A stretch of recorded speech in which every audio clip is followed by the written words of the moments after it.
Ara Minas, Nephew Nate Reyes, Emotional Story, Yin Philippines 2026 candidates shine. Welcome back Star Pulse EFAM Philippines, your ultimate source for the latest and hottest entertainment news in the country. If you're new here, don't forget to hit that like button, subscribe, and ring the notification bell para updated ka sa mga trending na balita. Isang masakit ngunit napakatapang na pag-amin ang gumulat sa maraming netizens. Ang pamangkin nina Ara Mina at Christine Reyes na si Nate Reyes ay nagsalita tungkol sa matagal na niyang hindi nakakasamang ama. Sa kabila ng sakit ng nakaraan, ginamit niya ito bilang inspirasyon upang maabot ang kanyang mga pangarap. Samantala, habang papalapit ang Philippines 2026 finals, mas lalo pang umiinit ang kompetisyon dahil sa mga kandidatong hindi lamang gwapo, kundi may kanya-kanyang kwento ng pagsisikap at tagumpay. Ano ang naging emosyonal na mensahe ni Nate para sa kanyang ama? Sino-sino ang mga kandidatong handang sumabak hindi lang sa pageantry, kundi maging sa mundo ng showbiz? Alamin natin ang buong detalye. Body, Nate Reyes Story. Isa sa mga kandidato ng Philippines 2026 ang 20 anyos na si Nate Reyes na kumakatawan sa San Juan City. Hindi lingid sa marami na si Nate ay pamangkin ng mga kilalang aktres na sina Ara Mina at Christine Reyes. Bukod sa pagiging bahagi ng youth program na Starkada ng Net25, si Ara Mina rin ang naging daan upang makapasok siya sa programa at nagsilbi rin bilang kanyang manager. Ngunit sa likod ng kanyang maayos na career at suporta ng kanyang mga tiyahin ay isang personal na kwento ng pagkukulang at pananabik sa isang ama. Sa isang panayam noong Hulyo 12, 2026, naging bukas si Nate tungkol sa kanyang sitwasyon. Ayon sa kanya, hindi na niya halos maalala kung kailan pa sila huling nagkita ng kanyang ama. Ibinahagi niyang lumaki siya sa piling ng kanyang ina at ng pamilya nito. Sinabi pa niya na simula nang siya ay ipanganak ay wala na sa Pilipinas ang kanyang ama dahil nagtatrabaho ito sa Dubai. Nang tanungin kung sinubukan ba ng kanyang ama na makipag-ugnayan o makipagkita sa kanya sa paglipas ng mga taon, tahimik lamang na umiling si Nate. Isang simpleng kilos na nagsabi ng napakaraming emosyon. Mina Dui Christine Reyes ba second parents? Sa kabila ng kakulangan ng isang ama, hindi naman siya nawalan ng mga taong nagmahal at sumuporta sa kanya. Ayon kay Nate, sina Ara Mina at Christine Reyes ang tumulong upang mapunan ang pagkukulang na yon. Anya, maalaga ang kanyang mga tiyahin at sila ang bumabawi sa mga bagay na hindi niya natanggap mula sa kanyang ama.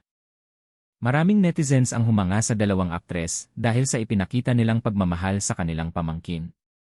Pinatunayan umano nila na hindi lamang sila mahusay na artista kundi mapagmahal ding pamilya. Emotional message ni Vea Father. Bagamat aminado si Nate na may tampo pa rin siya, sinabi niyang ayaw na niyang magtanim ng galit. Sa halip, ginagawa niyang inspirasyon ang kanyang karanasan upang magsumikap sa buhay. Isa sa mga pinakatumatak na bahagi ng kanyang panayam ay nanghinan siya ng mensahe para sa kanyang ama. Sandali siyang natahimik bago nagsabing, "I don't need you." Ipinaliwanag niyang habang lumalaki siya ay hindi naging bahagi ng kanyang buhay ang kanyang ama. Kaya natutunan niyang tumayo sa sarili niyang mga paa.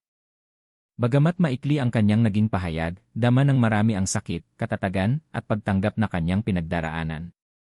Eloy joined Emmer, Philippines. Hindi rin itinago ni Nate ang tunay na dahilan kung bakit siya sumali sa Philippines 2026. Ayon sa kanya, nais niyang makatulong sa kanyang ina na siyang nagsikap upang mapagtapos siya ng pag-aaral. Inamin niyang hindi sila financially stable. Kaya malaking oportunidad para sa kanya ang pageant at ang pagpasok sa showbiz. Bukod sa pangarap na maging matagumpay, nais din niyang masuklian ang lahat ng sakripisyong ginawa ng kanyang ina. Maraming viewers ang nagsabing inspirasyon ang kanyang kwento dahil ipinakita niyang hindi hadlang ang mahirap na pinanggalingan upang mangarap ng mataas. Philippines 2026 finals. Samantala, nalalapit na ang pinakahihintay na Philippines 2026 finals. Gaganapin ito sa August 2 sa Palasyo de Maynila. Mahigit 50 kandidato ang maglalaban-laban para sa tatlong prestihiyosong titulo. Philippines Grand International, Philippines Model International, Philippines World Quest. Kapansin-pansin na marami sa mga kandidato ang may layuning makapasok din sa industriya ng entertainment. Para sa kanila, ang pageant ay hindi lamang kompetisyon, kundi isang malaking pagkakataon upang maipakita ang kanilang talento. Mauro Salas Journey. Isa sa mga pinag-usapang kandidato ay si Mauro Salas ng Quezon City. Matagal na rin siyang sumusubok sa mundo ng showbiz. Naging bahagi siya ng pelikulang Lockdown ni Direk Joel Lamangan ilang taon na ang nakalipas.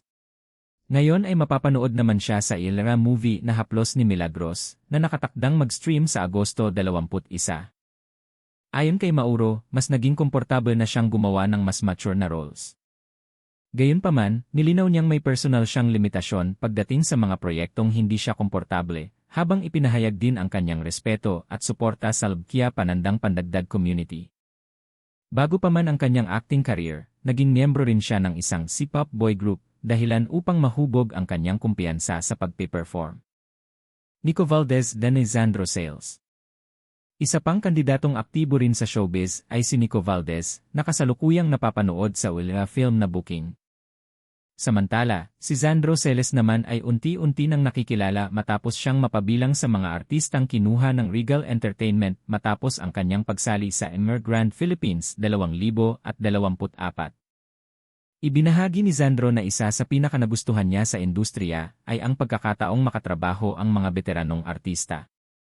Ayon sa kanya, malaki ang kanyang natutunan mula sa kanilang mga naging shooting. Mas lalo pa raw siyang na-inspire nang makita niyang kahit sikat na ang mga ito ay nananatili pa ring mapagpakumbaba. Para kay Zandro, kakaiba ang antas ng kompetisyon sa Philippines dahil karamihan sa mga kalahok ay dati ng title holders sa iba't ibang male pageants. Ngunit sa halip na matakot, mas pinili niyang e-enjoy ang karanasan at matuto mula sa kanyang mga kapwa-kandidato. Habang papalapit ang Philippines 2026 finals, hindi lamang kagwapuhan ang tampok sa kompetisyon. Mas nakikilala rin ng publiko ang mga personal na kwento ng bawat kandidato, mga kwentong puno ng pagsubok, pangarap, at determinasyon. Sa kaso ni Nat Reyes, ipinakita niyang kahit lumaki siyang walang ama sa kanyang tabi, hindi iyon naging hadlang upang mangarap at magsikap para sa kanyang pamilya.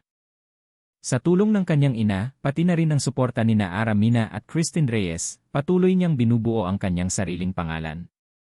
Ano ang masasabi ninyo sa naging emosyonal na pahayag ni Nat Reyes?